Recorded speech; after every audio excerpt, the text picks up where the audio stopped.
नमो अरिहन्ताणं नमो सिद्धाणं नमो आयर्याणं नमो वज्रायाणं नमो लोय सवसाहुणम् सतीर्थवीर प्रभु का जग में प्रवर्ते निज तत्व बोध पाकर सब लोक हर्षे दुर्भावना न आवे मन में कदापि निर्विघ्न निर्विकारी आराधना प्रवर्ते।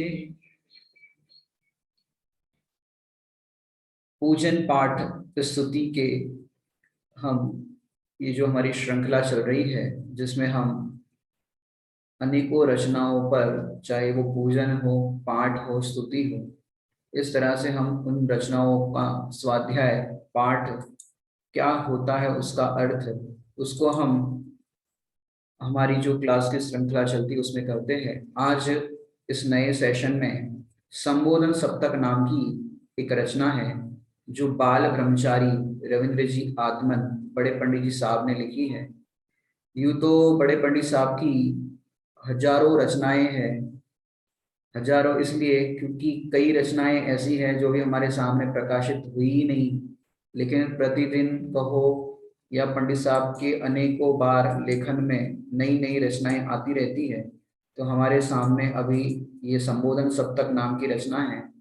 इस रचना के अंदर पंडित साहब ने माने सप्तक माने होता है 7 छंद लिखे गए हैं, और संबोधन, हालांकि संबोधन 2 तरह से होते हैं, एक तो पर को किया जाता है और एक स्व को किया जाता है। तो अधिकतर ज्ञानी पुरुष अपने आप को ही संबोधन करते हैं, और पर का संबोधन तो समझो कभी कोई समाधि मरण का प्रसंग हो या कभी कोई मार्ग से शिथिल हो रहा हो, तो ऐसे प्रसंगों में संबोधन किया जाता है। जो 6 कारकों का वर्णन आता है, वहां 6 कारकों के अंदर यहाँ पर अपने यहाँ जैन दर्शन के अंदर तो कर्ता, कर्म, करण, संप्रदान, अपादान और अधिकरण, ये 6 प्रकार के कारक कहे गए हैं। और लौकिक जो आप स्टडी करते हो वहां पर 8 विभक्तियां आती है, तो उसमें ये 6 कारक तो है ही, कर्ता, कर्म, करण, संप्रदान, अपादान और अधिकरण, प्लस 2 चीजें हैं। कौन सी है, किसी को पता हो तो? 2 चीजें और है, एक है संबोधन और दूसरा है संबंध की, मतलब ये बात आती है। संबोधन मतलब क्या होता है कि वहां पर आपने वाक्य पढ़े होंगे, हे राम, हे भव्य, भो आत्मन, तो इस तरह से जो कथन किए जाते हैं वो संबोधन विभक्ति एक होती है कि वे संबोधन करने के लिए प्रयोग होती है। और दूसरा एक और कारक है, उस कारक के अंदर संभवतः किसी को पता हो तो अभी बता सकते हैं, वो कारक एक और है। तो ये 2 कारक है, संबंध और संबोधन। हाँ, 2 कारक है, संबंध और संबोधन। अब क्लियर हो गया। संबंध कारक में क्या होता है, राम सीता की पत्नी है तो दोनों के बीच संबंध जोड़ दिया। राम सीता की पत्नी है, सीता के 2 पुत्र है लवकुश, तो ये दोनों के बीच में संबंध जोड़ दिया। और संबंध समझ गए आप लोग, दोनों के बीच में संबंध हो गया कि 2 व्यक्तियों के बीच में संबंध बताते हैं। और दूसरा संबोधन, तो अपने जैन दर्शन के लिए अंदर देखा जाए तो 6 कारकों की बात की, 2 प्रकार की जो विभक्तियों में जो संबंध और संबोधन आता है उसको जैन दर्शन में लिया ही नहीं। क्यों नहीं लिया, ये कभी हम 6 कारक की कक्षा लेंगे तो आपको विस्तार से समझाएंगे। अभी तो हम आपको इतना समझाना चाहते हैं क्या, कि भाई यहाँ पर संबंध की जो बात आती है लौकिक दृष्टि से अपन जो देखते हैं कि भाई वहां तो संबंध जोड़ते हैं, ये इसकी पत्नी है, ये इसके बच्चे है, ये इसका पति है, इस तरह के संबंध जोड़ते हैं। लेकिन जैन दर्शन के अंदर किससे संबंध जोड़े, क्यों नहीं जोड़ेंगे? पर से कुछ भी संबंध नहीं, कि पर के साथ किसी के साथ कोई संबंध ही नहीं, किसी के साथ कोई नाता ही नहीं, तो संबंध जोड़ने की बात ही नहीं। क्यों? मोक्ष मार्ग के अंदर पर के साथ कोई संबंध नहीं है। माने ग्रंथों के अंदर चाहे समय सार देख लो और भी देख लो, तो वहां पर अनेक प्रकार के संबंधों की तो बात की है, कर्ता कर्म संबंध, निमित्त नैमित्तिक संबंध, ये सब चीजें समझाने के लिए संबंधों की बात की है, लेकिन वो भी समझाने के लिए की है। लेकिन वस्तु स्वरूप से देखा जाए, नास्ति सर्वोपि संबंध, ऐसा समय सार जी की टीका के अंदर शब्द आता है कि एक द्रव्य का, एक आत्मा का पर के साथ कोई संबंध ही नहीं।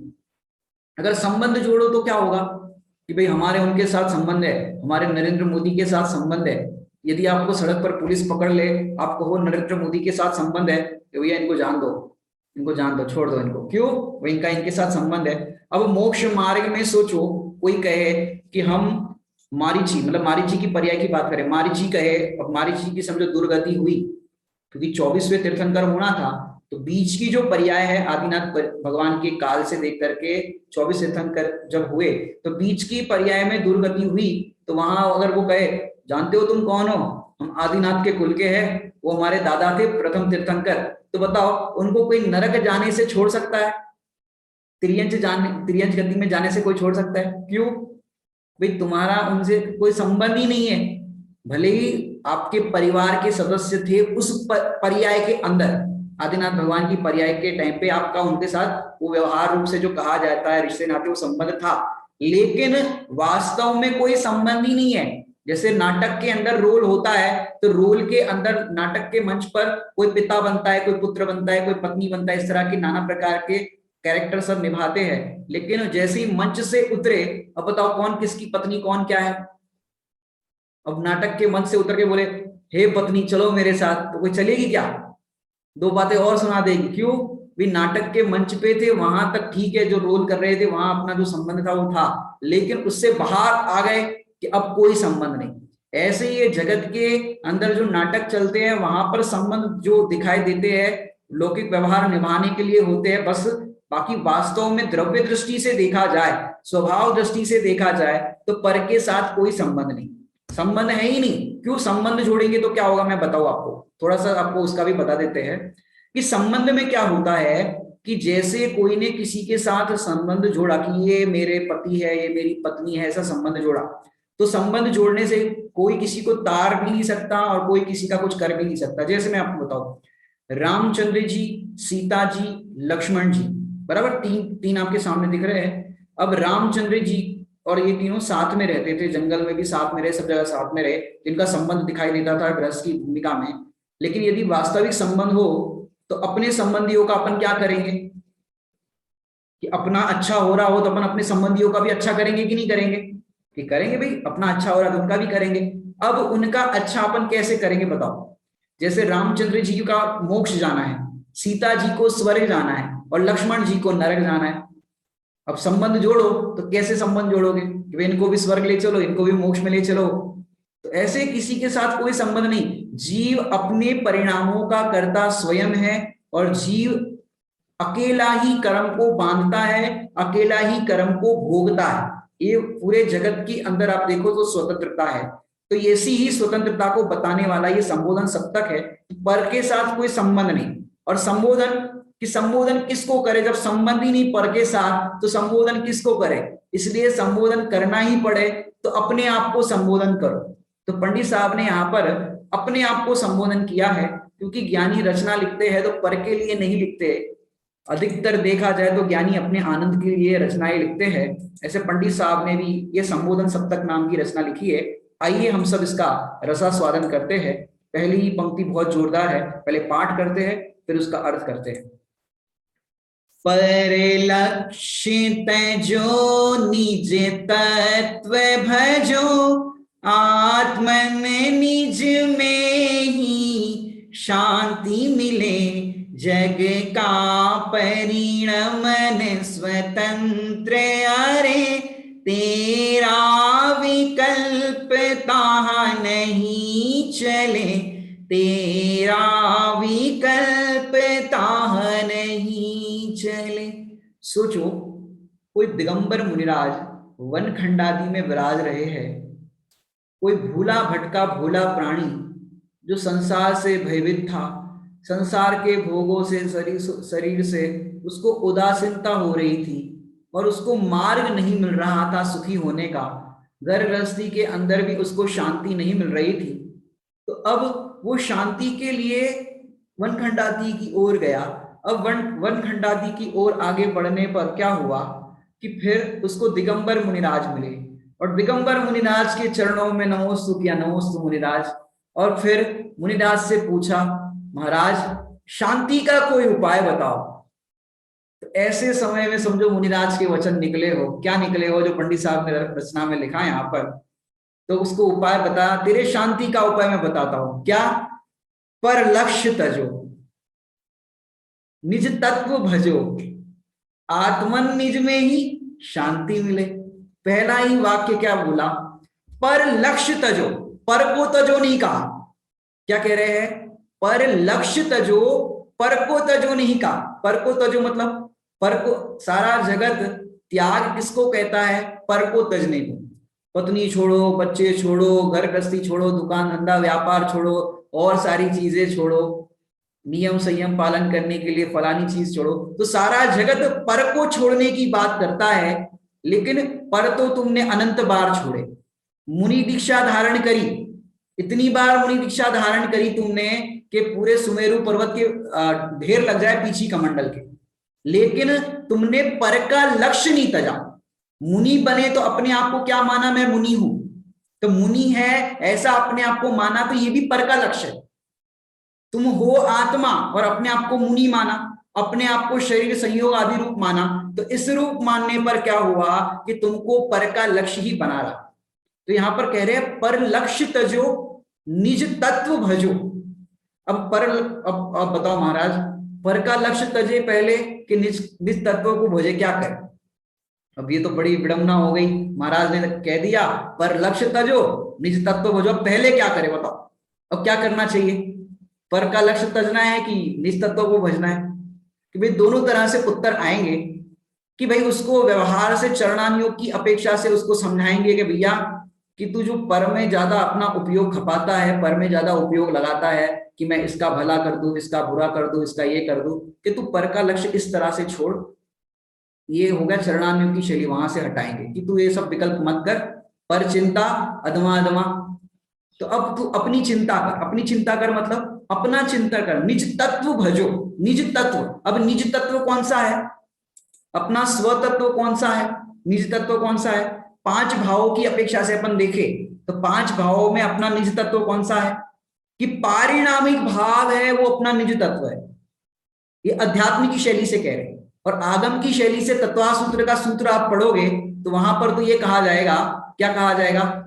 औपशमिक शायिको, क्षयोपशमिक, औदायिक, पारिणामिक कोचर। माने जो पांच प्रकार के भाव है वो स्वतत्व, मोदायिक, पारिणामिक कोचर, ये जीव के स्वतत्व के भाव कहे गए। ये जीव के ही भाव है, पांच भाव, ऐसा वहां पर कथन आगम की शैली में मिलेगा। लेकिन अध्यात्म की शैली से कहा जाए तो औपशमिक भाव मेरा नहीं है, क्षयोपशमिक भाव मेरा नहीं है, क्षयिक भाव मेरा नहीं है, और औदयिक भाव तो साफ साफ है ही नहीं मेरा।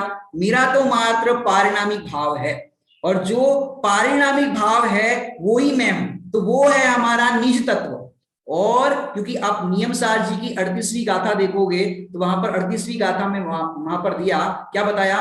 कि जीवादि बहितत्वम हेयम उपादेय अपनो अप्पा।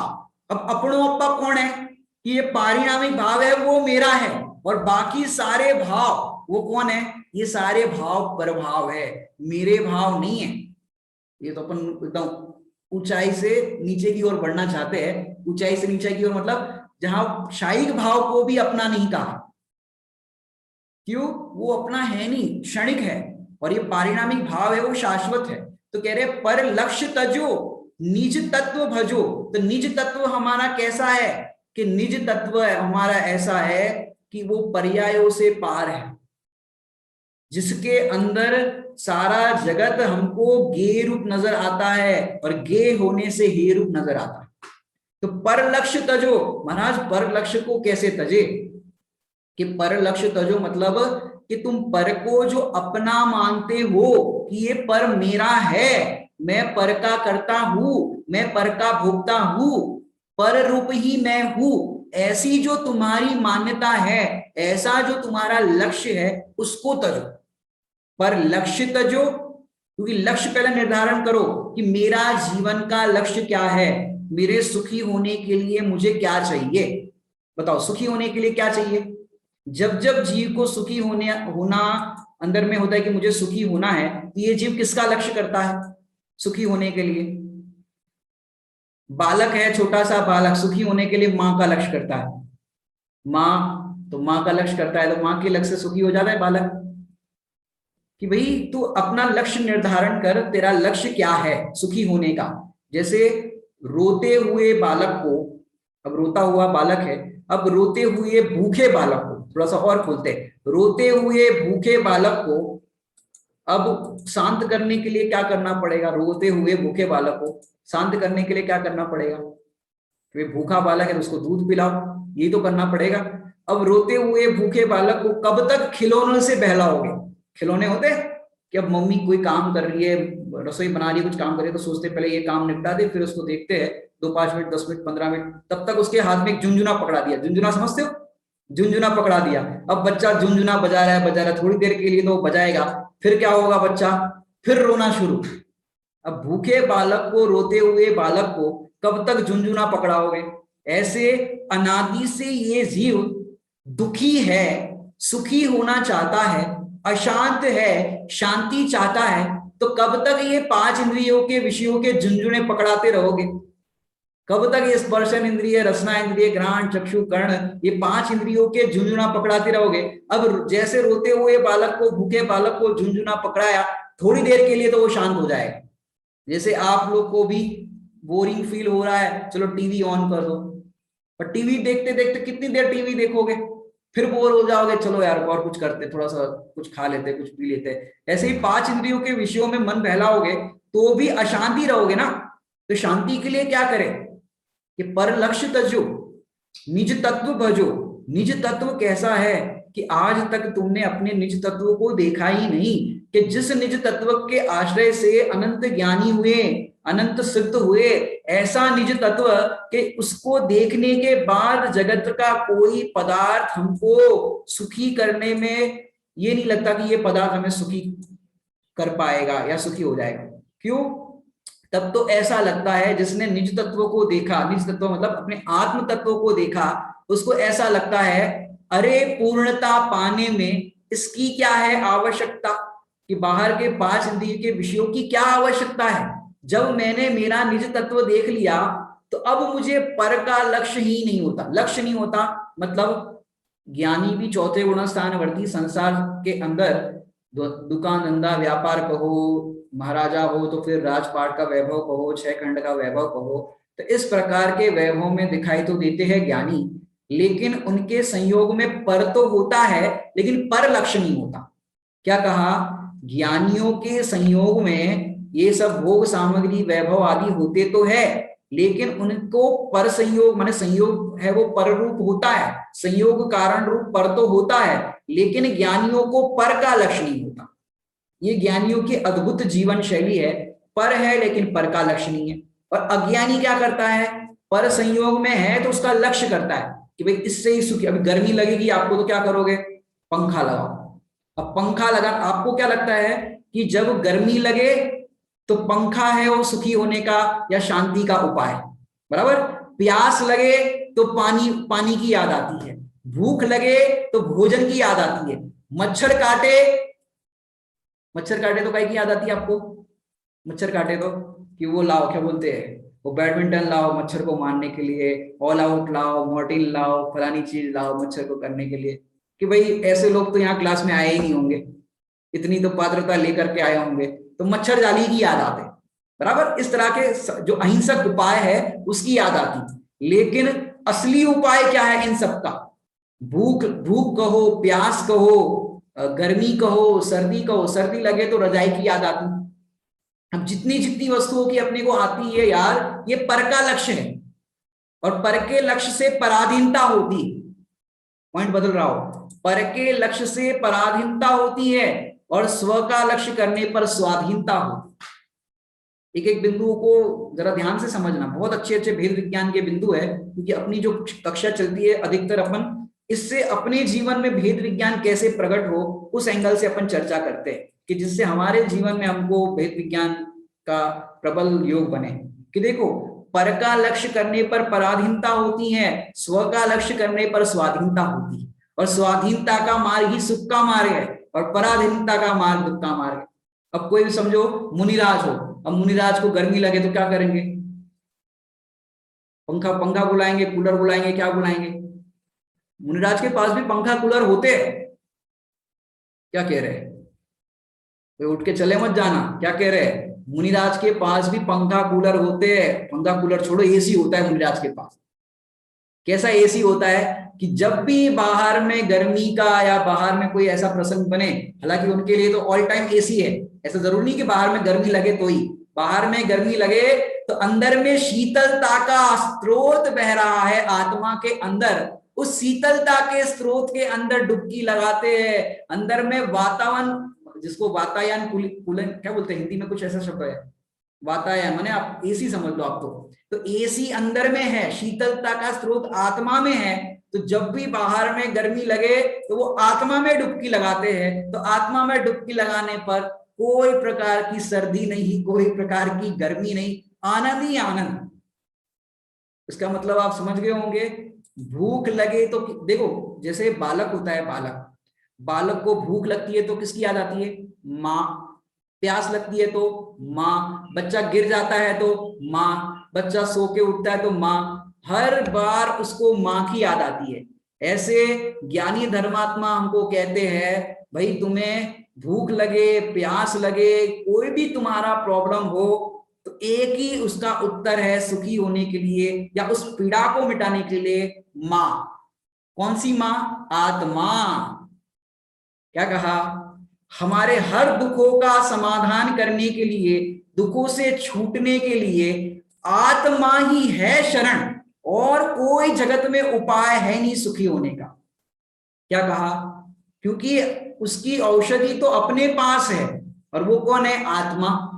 मैं स्वयं ही सहज सुख सागर, लाइन सुनी होगी आपने, ये भी पंडित साहब की लाइन है। मैं स्वयं ही सहज सुख सागर, चेतनादिक गुणों का हुआ गर, शक्ति शाश्वत अपरिमित सुधारी, आज अद्भुत छवि निजे निहारी, आज अद्भुत छवि निजे निहारी, भाव दूर भगे सब विकारी। ये सारे भाव, कभी इसी रचना पे भी प्रवचन करने का मन करता है कि इस पे भी कक्षा ली जाए। बहुत सुंदर भाव भरे एक एक रचनाओं के अंदर। क्या कह रहे हैं? पर लक्ष्य तजो। अब पर का लक्ष्य तजने के लिए यहां पर कह रहे हैं कि पर तजो नहीं कहा। क्यों पर तजो क्यों नहीं कहा? लक्ष्य को हटा दो और पर तजो करो तो क्या होगा? पर कितने हैं? कि पर अनंत है, और अनंत को कैसे तजोगे? कि अनंत को तजना तो कैसे तजना हो जाएगा अनंत को? कि भाई चलो नमक छोड़ो, ये छोड़ो, वो छोड़ो। और आपने सुना होगा वो जो पाठ अपना है भरत माने इस पे बोलते हैं ना, कौन सा पाठ है वो? वैराग्य, वैराग्य का पाठ है ना वो, क्या नाम है उसका? सामयिक पाठ नहीं, सामयिक नहीं, वैराग्य का पाठ है। आपको नाम भूल रहा हूँ उस पाठ का, ये रचना याद हो जाती, नाम भूल जाते, बहुत सारी होती है। तो क्या है उसमें कि चक्रवर्ती के बाद ये 18 करोड़ घोड़े छोड़े, 84 लाख हाथी छोड़े, ये रचना आता है ना, इतना इतना इतना छोड़ा। अब सोचो वास्तव में, क्योंकि ये तो चक्रवर्ती की बात है, अब 18 करोड़ घोड़े छोड़े, 84 लाख हाथी छोड़े, और छोड़ दे वास्तव में सड़क पर तो क्या होगा? छोड़े, ऐसा लिखा ना, 18 करोड़ घोड़े छोड़े, 84 लाख हाथी छोड़े। अब सड़क पर छोड़े तो क्या होगा? 18 करोड़ घोड़े और 84 लाख हाथी, क्या होगा? सड़क पर चलने की जगह नहीं बचेगी, इतने करोड़ों घोड़े और हाथी हो जाएंगे, पूरे फैल जाएंगे। कि भाई उन्होंने 18 करोड़ घोड़े और 84 लाख हाथी छोड़े, 96,000 रानियां छोड़ी, और तो और 6 खंड का वैभव छोड़ा, तो उसको अपनी दृष्टि के अंदर तो छूटा देख ही रहे थे।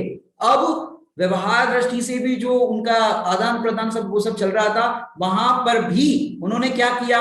अब इनके साथ मेरा कोई संबंध नहीं, अब इनके साथ मेरा कोई लेना देना नहीं, और मुनि दीक्षा धारण कर ली। तो अब ये उन्होंने क्या किया कि उस पर सामग्री को देख करके लक्ष्य जो होता था ना, अब ज्ञानियों को 2 प्रकार के बताए, माने 2 प्रकार के पर के लक्ष्य होते, एक तो दर्शन मोह वाला पर का लक्ष्य, और एक चारित्र मोह वाला पर का लक्ष्य। दर्शन मोह और चारित्र मोह तो समझते होंगे सब लोग, समझते हो दर्शन मोह और चारित्र मोह, कि पर को अपना मानना कि ये पर मेरा है, पर से मैं सुखी दुखी होता हूं, पर का कर्ता भोगता हूं, तो ऐसी जो मान्यता वाला है वो है दर्शन मोह। और ऐसी मान्यता जिनकी छूट गई फिर भी व्यवहार चलाने के लिए उनके साथ व्यवहार चलता दिखता है, उसको कहते हैं चारित्र मोह। थोड़ा सा और दृष्टांत बदल के बताता हूं आपको दर्शन मोह चारित्र मोह को समझना। जैसे कोई व्यक्ति सिगरेट पीता है या कोई भी बुरी आदत है, तो कभी किसी का उपदेश सुना कि भाई सिगरेट शराब या कोई भी चीज ऐसी छोड़ देनी चाहिए, अच्छी चीज नहीं है, तो उसने उपदेश सुनकर के अपने जीवन में ये एक्सेप्ट किया कि ये छोड़ना है, तो छोड़ने के लिए उसने उसका त्याग कर दिया, सिगरेट का पैकेट फेंक दिया, सब कुछ ये कर दिया। अब वो उसका वास्तव में निर्णय ये हो गया, क्या निर्णय हुआ कि भाई ये अपने स्वास्थ्य के लिए हानिकारक है, नहीं पीना चाहिए, बराबर। तो ये जो उसको निर्णय हुआ ना, श्रद्धा जो हुई ना उसकी पक्की कि ये गलत है, ये श्रद्धान जो हुआ, तो ये उसका दर्शन मोह चला गया। दृष्टांत समझ में आया कि जो उसकी रॉन्ग बिलीव, माने रॉन्ग जो उसका बिलीव था कि इससे मैं सुखी होता हूँ सिगरेट पी करके, और अब उसकी मान्यता बदल गई कि नहीं भैया ये तो स्वास्थ्य के लिए हानिकारक है, तो जो चला गया रॉन्ग, मैंने जो झूठा उसका श्रद्धांत था वो गया, वो कहेंगे दर्शन मोह चला गया। और अब चारित्र मोह किसको कहते हैं कि अभी उसको मान्यता में तो चला गया, लेकिन कभी ऐसी तड़प लगती है उसको सिगरेट पीने की, तो फिर वो एक आध पी लेता है, दिखता तो फिर वो चाह नहीं रहा है मैं पीऊं, लेकिन फिर भी उसको पीने में आ जाता है, फिर भी उसको मतलब कंट्रोल नहीं होता, इस कारण से वैसा करता हुआ दिखाई देता है, उसको कहते हैं चारित्र मोह। क्या कहते हैं? चारित्र मोह। चाहता नहीं है फिर भी वो करते हुए दिखाई देता है। कई बार आपको होता होगा ना कि भाई ये काम नहीं करना है हमको, फिर भी ये हो जाता है, क्या करें, गुस्सा नहीं करना फिर भी आ जाता है। तो दर्शन मोह और चारित्र मोह में क्या अंतर समझ में आया कि मान्यता में आपको ये छूट जाना कि भाई ये गलत है, ऐसा आपने स्वीकार कर लिया, दर्शन मोह तो चला गया, फिर भी आपसे नहीं वो छूट रहा है या नहीं हो रहा है, उसको कहेंगे चारित्र मोह। क्या कहेंगे? चारित्र मोह। तो पर का लक्ष्य तजो, तो ज्ञानियों को पर का लक्ष्य तजने की जो बात है, तो दर्शन मोह तो ज्ञानी को चला गया है, और चारित्र मोह है। अब हाथी थे, घोड़े थे, 96,000 रानियां थी, तो संयोग में होने पर उनके पर दृष्टि जाती है, तो उन संबंधी लक्ष्य भी होता है, लेकिन अंदर में ये नहीं मानते कि ये मेरे अनुसार चलते हैं, मैं इसको अपने अनुसार चला सकता हूं, मैं इसका करता हूं, मैं इसका भोगता हूं।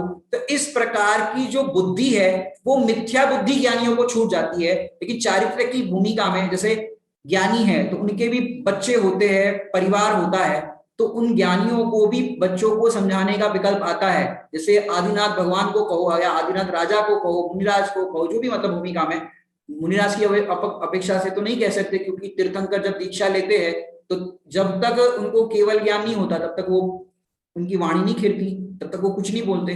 तो गृहस्थ की भूमिका में भी समझो, तो भरत चक्रवर्ती ज्ञानी थे, तो उनको मारीची को समझाने का विकल्प आया होगा कि नहीं आया होगा? कि आया होगा समझाने का विकल्प कि तुम क्या कर रहे हो, क्या नहीं कर रहे हो। तो ऐसे ज्ञानियों को समझाने का विकल्प तो आता है, लेकिन ज्ञानी जानते हैं कि मैं इसको समझा नहीं सकता। क्यों? वो समझ तो उसकी स्वयं की समझ से आएगा, हमारे समझाने से नहीं होगा। अपन घर में इतने एग्रेसिव हो जाते कि तुम मेरी बात मानते हो कि नहीं मानते, बच्चों को अपन इतना करते हैं, एक बार कहा ना तुम्हें घर के बाहर नहीं जाओगे, फलानी चीज नहीं करोगे, टीवी बंद करो। अब अपन इतना समझा समझा के थक जाते हैं, लेकिन बच्चे की समझ में ही नहीं आता, नहीं करूंगा। मम्मी ने कहा कि भाई टीवी बंद करके पढ़ाई करो, चलो टीवी तो आप बंद कर दोगे रिमोट, अब उसको पढ़ाई के लिए कैसे बिठाओगे? पढ़ाई के लिए भी आपने बिठा दिया बच्चे को, हाथ में किताब थमा दी, अब उपयोग को कैसे बिठाओगे कि वो पढ़े, वो याद करे, अच्छे से पढ़े, उसको कहां तक आप करोगे? तो जब तक अंदर से अपने को वैसी रुचि नहीं होती तब तक पर का लक्ष्य नहीं तजता, पर का लक्ष्य नहीं छूटता। तो यहां पर का लक्ष्य तजो कहा है, पर तजो नहीं। तो अपने को भी अनादि से हमने आज तक क्या क्या क्या गलती रहेगी हमारी, नरेंद्र जी? हमारी गलती क्या रहेगी अब तक कि अब तक हम पर को तज रहे थे, इतने इतने भाव हमारे हो गए कि हमने अब तक पर को तो तजा, मुनि दीक्षा धारण करी तो सबका त्याग किया कि नहीं किया, पर को तो तजा लेकिन पर का लक्ष्य नहीं तजा, ये हमारी मिस्टेक रह गई। तो यहाँ पर पंडित साहब कह रहे हैं पर लक्ष्य तजो निज तत्व भजो, कि अपने जो चैतन्य तत्व है, जो जीव तत्व है, उसको भजो। भजो मतलब कैसे भजोगे? भजन करना है क्या? भजो बोलते ना, भजन करो भजन करो। तो भजन मतलब क्या होता है? भजो मतलब मैं आत्मा हूं, मैं निज तत्व हूं, ऐसा स्वीकार करो। ऐसा स्वीकार करने पर क्या होगा? आत्मन निज में ही शांति मिले। कि जैसे तुम स्वीकार करोगे कि मैं आत्मा हूं, तो आत्मा हूं स्वीकार करने पर क्या होगा? कि आत्मा हूं स्वीकार करने पर मैं हूं आत्मा, और ये सारे पदार्थ मेरे से भिन्न है। जब मेरे से भिन्न है तो उसका क्या करना? जैसे देखा जाए तो निकटवर्ती पदार्थ के अंदर देखे तो शरीर सबसे निकट है, देह है सबसे, मैंने देखो ये जीव सबसे पहले अपनी बॉडी को सेव करना चाहता है। कभी भी कोई आफत आ जाए, आग लग जाए, कुछ हो जाए, तो पहले पत्नी को बचाओगे या पति को बचाओगे कि बच्चे को बचाओगे?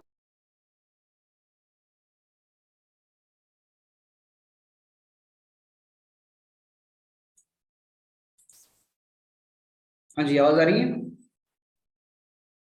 हेलो, आवाज आ रही है?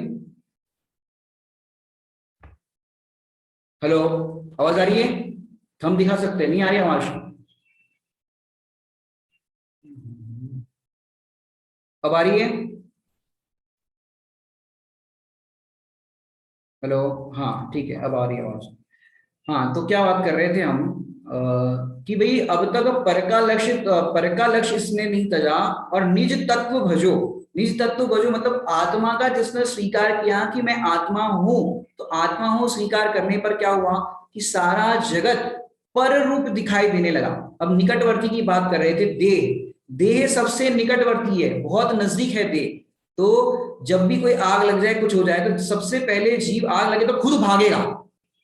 उस घर में आग लग जाए तो पहले खुद भागेगा, फिर आएगा, अरे बच्चा तो अंदर रहेगा, वो तो अंदर रहेगा, उसको बचाओ, धन को बचाओ। तो सेकंड नंबर पर बाकी सारी चीजें आती है, पहले अपनी बॉडी को बचाने की आदत है। अब बॉडी की बात करें तो बॉडी जो है, अपना शरीर है, वो क्या है? पर है कि स्व है? कि पर है? बॉडी क्या है? पर है, वो मेरी नहीं है। जब देह ही अपनी नहीं तो परिवार फिर कैसा? जब देह ही अपनी नहीं, परिवार फिर कैसा? पर का कर तत्व है नहीं, फिर भार हो कैसा? जब देह ही अपनी नहीं तो देह के साथ संयोग रखने वाले जितने भी संयोग रिश्ते नाते हैं, वो अपने कहां से हुए? समझ मेरी बात? अब सबसे पहले यदि लक्ष्य तजना है तो इस देह का लक्ष्य तजो। कैसे तजो? कि ये देह मेरी नहीं है, ऐसा स्वीकार करो, ऐसा निर्णय करो। मेरा तो एक आत्मा ही है, वो स्व है, और ये शरीर है, वो पर है। क्यों? क्योंकि जितने भी जीव को लक्ष्य होते हैं इस देह के लक्ष्य से होते हैं, और देह क्या है? पर। तो पर लक्ष्य तजो मतलब सबसे पहले देह का लक्ष्य तजो, कि ये देह मेरी है, ऐसी मान्यता छोड़ो। जब ऐसी मान्यता छोड़ोगे तो देह के साथ संबंध रखने वाले जितने भी रिश्ते नाते हैं वो अपने दिखाई नहीं देंगे। क्यों? ये रोल के साथ रोल के रिश्ते नाते हैं, और मैं कौन हूं? सोल हूं। रोल के रिश्ते नाते रोल रूप है, और सोल का रिश्ते नाता कैसा है? सोल रूप है। ऐसे देखा जाए तो सारे जगत के जीव जो है वो सारे जीव जीव रूप दिखाई देंगे, और रिश्ते नाते वो सारे मुझे पर रूप दिखाई देंगे, स्व और पर। तो पर लक्ष्य तजो। अब पर तजो में क्या प्रॉब्लम है बताएं? क्योंकि पर तजो, अपन अगर माने पर को तजना है तो पर को ग्रहण करना पड़ेगा। ग्रहण करोगे फिर तो छोड़ोगे। क्या कह रहे हैं? पर ग्रहण करो फिर तजो।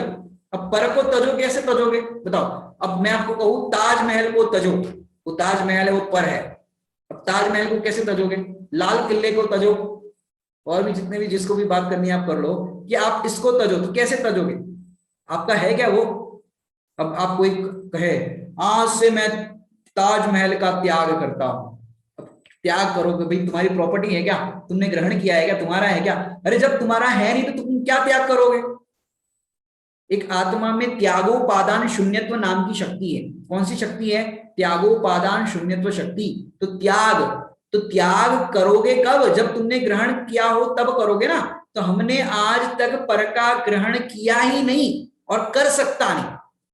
शरीर को आप ग्रहण कर सकते हो? शरीर है वो आत्मा में कुछ कर सकता है? आत्मा है वो शरीर में कुछ कर सकता है? कि कर ही नहीं सकता। लेकिन तुम अपने मान्यता में फीड ऐसा करते हो, ये शरीर मेरा, ये पत्नी मेरी, ये बच्चे मेरे, ये घर मेरा, ये परिवार मेरा। तो इस तरह के आप जितने भी संयोग सामग्री होते हैं उसको अपना मान्यता में अपना मानते हो। तो तजना मतलब क्या? तजना कैसे तजना? कि तजना मतलब तुम अपना मान रहे थे, अब अपना मत मानो। पर लक्ष्य तजो, इट मीन्स व्हाट? कि पर को अपना मानना तजो। कि अब तक तुम पर को अपना मान रहे थे, अब पर को अपना मत मानो। पर तो तुम्हारा हुआ ही नहीं कभी। क्या कह रहे हैं? पर तो कभी तुम्हारा हुआ ही नहीं, लेकिन तुमने मान्यता में अपना मान बैठे थे। इस कारण से क्या हुआ? इस कारण से दुख खड़ा हुआ, आकुलता खड़ी हुई। और सुखी होने के लिए क्या करे? कि निज तत्व भजो। अब मुझे एक बात बताओ आप लोग, कि इसमें दो काम करने हैं कि एक काम करना है? काम कितने करने हैं? एक्सप्रेशन से आप बता सकते हो कितने काम करने हैं? दो की एक? एक काम करना है। क्या काम करना है? कि निज तत्व भजो। निज का आप अनुभव करोगे, आत्मा का अनुभव करोगे। हिमानी जी आप कितने बता रहे हो? दो की एक? दो काम आपका कहना है, दो काम करना है। मैं एग्जांपल चेंज करता हूं। अंधेरा है कमरे के अंदर, 100 साल से अंधेरा है। अब अंधेरा दूर करने के लिए क्या करना पड़ेगा? दो काम की एक काम। अंधेरा है, दूर करने के लिए क्या करना पड़ेगा? एक काम। क्या? लाइट ऑन करो, या फिर सूर्य का प्रकाश जहां नहीं आ रहा तो सूर्य के प्रकाश की व्यवस्था करो। तो एक आपने उजाला की व्यवस्था की, लाइट ऑन किया। तो काम कितने किए? एक की दो? कि एक काम किया। तो एक काम करने पर दूसरा काम हुआ कि नहीं हुआ? Got it my point? कि आपने उजाला किया, लाइट ऑन की, तो अंधेरा को दूर करने के लिए कुछ अलग से करना नहीं पड़ा। ऐसे ही यहां पर काम एक ही करना है, दो नहीं। आप निज तत्व भजो, अर्थात निज आत्मा का अनुभव करोगे, तो पर का लक्ष्य तो ऑटोमेटिक छूट ही जाएगा। जैसे आप मंदिर जी में जाते हो दर्शन करने, बाहर आप चप्पल छोड़ करके जाते हो, और फिर जब मंदिर से वापस आए, बाहर बच्चे खेल रहे थे, आपकी चप्पल यहाँ वहां थोड़ी फेंक दी होगी। अब आप चप्पल ढूंढ रहे हो, हमारी चप्पल कहाँ गई, हमारी चप्पल कहाँ गई। अब बहुत सारी चप्पलें वहां पर रखी है, ये चप्पल मेरी नहीं, ये चप्पल मेरी नहीं, ये चप्पल मेरी नहीं। ऐसा करते हो आप लोग? क्या करते हो? अपनी चप्पल ये है, ये अपनी स्वीकार की, तो ऑटोमेटिक क्या हुआ? कि बाकी सब मेरी नहीं है। अपनी चीज का स्वीकार किया, ये निज तत्व भजो। और बाकी सब मेरी नहीं है, ऑलरेडी आपके उसके अंदर क्या बोलते हैं, अंडरस्टूड बात है ये। कौन सी बात है? अंडरस्टूड। कि निज तत्व भजो, ये मेरा काम मैंने कर लिया, तो ऑटोमेटिक पर लक्ष्य का जो हो रहा था वो छूट ही जाएगा। आपने अपना स्वीकार कर दिया, मैं कौन हूं, तो अपने आप उसके अंदर बात आ गई। जैसे मैंने कहा कि मैं आत्मा हूं, बराबर। तो अब मैं क्या क्या नहीं हूं? अब एक एक की गिनती करानी पड़ेगी आपको। मैं करोड़पति नहीं हूं, मैं लड़का नहीं हूं, मैं ये नहीं हूं, मैं वो नहीं हूं। एक गिनती करानी पड़ेगी। जब स्वीकार किया पॉजिटिव कि मैं आत्मा हूं, तो बाकी नेगेटिव क्या क्या नहीं हूं ये छोड़ना नहीं पड़ता, अपने आप उसमें आ जाता है। जैसे आपके शादी के कार्ड में होता है आजकल। पहले तो क्या होता था, पूरे गांव को बुलाते थे शादी में, या कुछ ऐसा प्रोग्राम होता था। आजकल ऐसा कार्ड में ऑप्शन आ गए है, आप श्री, आप दोनों, और सपरिवार, ऐसा आता है। तो आप श्री लिखा, इसका मतलब क्या हुआ? क्या आप अकेले आना, साथ में लेकर के मत आना श्रीमती जी को। और आप दोनों लिखा तो कि दो जन आना, बच्चा पार्टी को मत लेना। अभी किसी की क्रिकेट टीम हो, 11 बच्चे हो, तो 11 बच्चे आ गए शादी में। ऐसा नहीं कि आप श्री, आप दोनों, जो जो बताया गया है उतने ही। इसका मतलब क्या? आप श्री लिखा तो आपको ही आना है, दोनों लिखा तो दो को आना है। और फिर एक अपने एमपी वाले लोगों से सुना होगा, चूल का निमंत्रण। चूल का निमंत्रण पता है आपको? चूल का निमंत्रण क्या होता है? कि आपके घर पे अगर मेहमान भी आए हैं, और आपके घर पे चूल्हे की जो रोटी बनती, तो जितने लोग उस चूल्हे पे रोटी खाते हैं, उन सारे लोगों को वहां पे बुला दिया शादी में। उसको कहते हैं चूल का निमंत्रण। तो पर लक्ष्य तजो, इट मीन्स, और निज तत्व बजो, कि भाई निज का अनुभव करने पर, निज का लक्ष्य करने पर ऑटोमेटिक छूट जाते हैं। और फिर क्या होता है? आत्मन निज में ही शांति मिले। तो जो उपदेश सुनने आया था, या उपाय सुनने आया था मुनिराज से, उनने कहा महाराज सुखी होने का उपाय, बोले पर लक्ष्य तजो, निज तत्व भजो, आत्मन निज में ही शांति मिले। फिर क्या बताया? अब मेरी पत्नी है, वो मेरी बात नहीं मानती, बच्चे है वो अनुकूल नहीं है, फलानी चीज वैसी है, व्यापार में नुकसान हो गया, ये सब हो गया, ये सब हो गया। वो पूरी रामायण सुनाने लग गया महाराज जी को। महाराज जी बोले, जग का परिणमन स्वतंत्र, अरे तेरा विकल्प तहा नहीं चले। कि जगत का परिणमन स्वतंत्र है। किसको कोरोना हो गया, किसी को नहीं हुआ, किसी को अच्छा हो गया, किसी के बच्चा हो गया, किसी को कुछ हो गया। कि जगत का परिणमन स्वतंत्र है। स्वतंत्र है इट मीन्स कि तू उसमें किंचित मात्र भी फेरफार नहीं कर सकता। तेरा विकल्प तहा नहीं चले। बताओ तुम्हारा विकल्प चलता है कि नहीं चलता? हम कितने विकल्प करते हैं, कितने कितने कहां कहां विकल्प करते हैं। वो कह रहे हैं तेरे सारे विकल्प निरर्थक है। तू पर में किंचित मात्र भी फेरफार या कुछ भी कर ही नहीं सकता। क्यों? क्योंकि वो सारे जगत के अंदर देखा जाए तो छह द्रव्य है। वो छह द्रव्य है, वो कौन परिणमा रहा है? छह द्रव्य के नाम तो सुने होंगे आपने, जीव, पुद्गल, धर्म, अधर्म, आकाश, काल। अब छह द्रव्यों को कौन परिणमा रहा है? इस छह द्रव्य को कोई नहीं परिणमा रहा। ये सारे जगत में जितने भी छह द्रव्य है, वो सारे छह द्रव्य अपने आप अपनी योग्यता से परिणमन कर रहे हैं। उसमें तेरा विकल्प किंचित मात्र भी चलता नहीं है। तू तो मात्र उसका ज्ञाता दृष्टा ही है। अब आगे की पंक्तियों का अर्थ अपन अगली क्लास में करेंगे। अभी का यहाँ समय हो गया है। ओम नमः सिद्धेश्वराय।